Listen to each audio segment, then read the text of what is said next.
કંજીપાણી ગામે એસપીજીની ટીમ દ્વારા અગાઉ 2 મહિના પહેલાં જે તલાટીનું સ્ટિંગ ઓપરેશન કરી અને જે તલાટી પોતે કહે છે કે 2000 લગ્ન કર્યા છે ને 2500 લેખે મેં પૈસા કમાયો છું, તો એને સ્ટિંગ ઓપરેશન કર્યા બાદ સરકારશ્રીએ તપાસ સોંપી અને તપાસ દ્વારા એ જેલમાં ગયો અને અત્યારે એમને થોડા દિવસ પહેલાં જાણવા મળ્યું કે જેલમાંથી છૂટી ગયો છે. તે અમારી એસપીજીની ટીમ દ્વારા ગઈકાલે જ એસપી સાહેબને આવેદનપત્ર આપ્યું જિલ્લાના અને તે તપાસ કરવામાં આવી છે.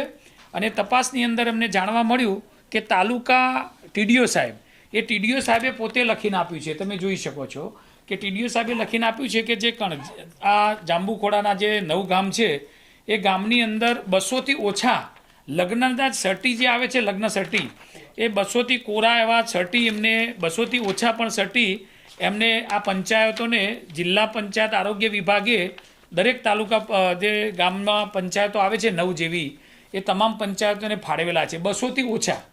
તો તલાટી પોતે કબૂલે છે કે મેં 2000થી વધારે લગ્ન કર્યા છે અને બીજા પણ તલાટીઓએ લગ્ન કરેલા હશે.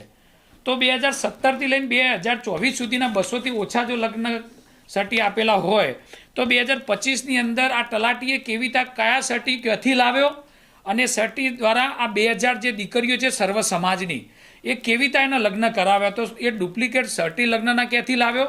એના ઉપર જે પાવતી બુક આપવામાં આવે છે કે દરેક લગ્નની અંદર 35 રૂપિયા ફી લેવામાં આવે છે, તો એ પાવતી ફી પણ એને જમા નથી કરાવી કે સરકારશ્રી આપી નથી એવું સરકારનું કહેવું છે.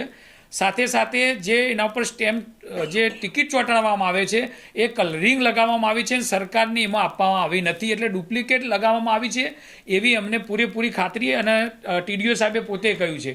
તો અમારું એસપીજી દ્વારા ગઈકાલે એસપી સાહેબને મળીને રજૂઆત કરી હતી કે એના ઉપર ખોટી ભ્રષ્ટાચારની પણ કલમ લાગી નથી, કારણ કે પોતે કબૂલ કરે છે કે મેં 2500 લેખે 2000 લગ્ન કરાવે છે. સાથે સાથે જે ટિકિટ ખોટી રીતે ગવર્મેન્ટના ડોક્યુમેન્ટ લગાવે છે તો એની પણ કલમ લગાવવામાં આવે, એ પણ લગાવવામાં આવી નથી. એમ સર્ટી પણ ડુપ્લિકેટ વાપર્યા છે એની પણ કલમ લગાવવામાં આવી નથી અને એના જ કારણે આ તલાટી 2 મહિનાની અંદર છૂટી ગયો છે. તપાસ અધિકારી પોતે તપાસમાં બેનું સંકેલતા એવું લાગી રહ્યું છે. ગૃહમંત્રી સાહેબ પોતે એવું કહે છે કે કાયદામાં રહેશો તો ફાયદામાં રહેશો, તો પબ્લિક કાયદામાં રહે છે. જે માતા પિતા છે પોતાની દીકરી ઉપર વિશ્વાસ મૂકી અને જેટલા પણ લગ્ન કર્યા છે એ બધા માતા પિતા નથી ગમતું, એમને ખબર છે ખોટા છે, તો એ કાયદામાં રહીને સ્વીકારે છે તો એમને ફાયદો થતો નથી. અને જે આ લોકો છે જે ખોટો દસ્તાવેજનો ઉપયોગ કરે છે, ખોટા પૈસા લે છે, જે પૈસા લીધાની પાવતી નથી બનાવી, આ લગ્નના જે આવે કોરા સર્ટી એ પણ ખોટા એમને રજૂ કર્યા છે, તો એ કાયદામાં નથી રહેતા, તો એના ફાયદામાં રહીને કેવી રીતે છૂટી ગયા.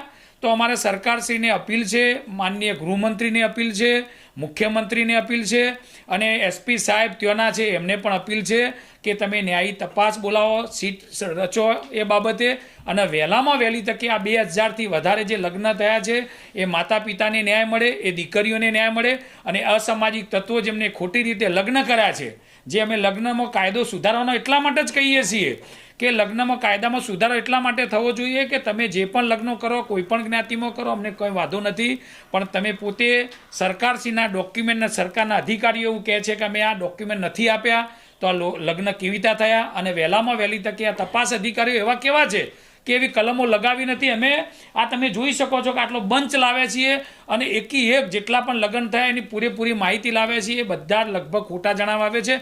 તો અમે આમ પબ્લિકને જો ખોટા લાગતા હોય તો તપાસ અધિકારીને કેમ ખોટા લાગતા નથી. તો ગૃહમંત્રી સાહેબને કહેવા માગું છું કે તમારો જ નિયમ છે કે કાયદામાં રહેશો તો ફાયદામાં રહેશો, તો શું આ અધિકારી, આ ખોટા તલાટીઓ, ખોટા પંચો અને જેટલા પણ આ ખોટા લગ્ન થયા હોય, યુવક યુવતીઓ ખોટી રીતે ઉપયોગ કર્યો દસ્તાવેજનો, એ બધાને શું સજા થશે? અમારો આ જ સવાલ છે. અને જો તમે નથી કરી શકતા તો પછી અમારી એસપીજી ટીમ દ્વારા અમે ફરીથી ગાંધીનગર ખાતે કે કોઈ પણ મોટી જગ્યાએ આ બાબતે આંદોલન કરીશું અને અમારી ટીમ ઉપવાસ ઉપર બેસશે.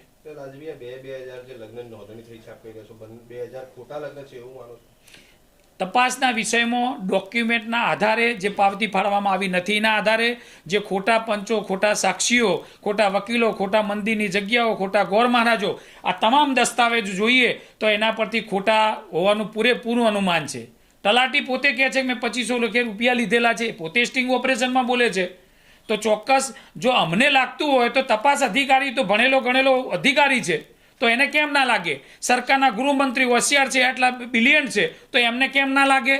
તો અમારું એ જ કહેવું છે કે આ માતા પિતાની લડાઈ છે, અને માતા પિતાની લડાઈ જો તમે સાચી રીતે લડશો તો ચોક્કસ તમને ન્યાય મળશે. ભગવાન પણ તમારી સાથે રહેશે. અને ખોટી રીતે આ લગ્ન કર્યાની તપાસ નહીં કરવામાં આવે, ખોટી રીતે હેરાન પરેશાન કરવામાં આવશે, માતા પિતાની હાય લેવામાં આવશે, તો ચોક્કસ ભગવાન પણ તમારી સામે કડકમાં કડક સજા કરશે.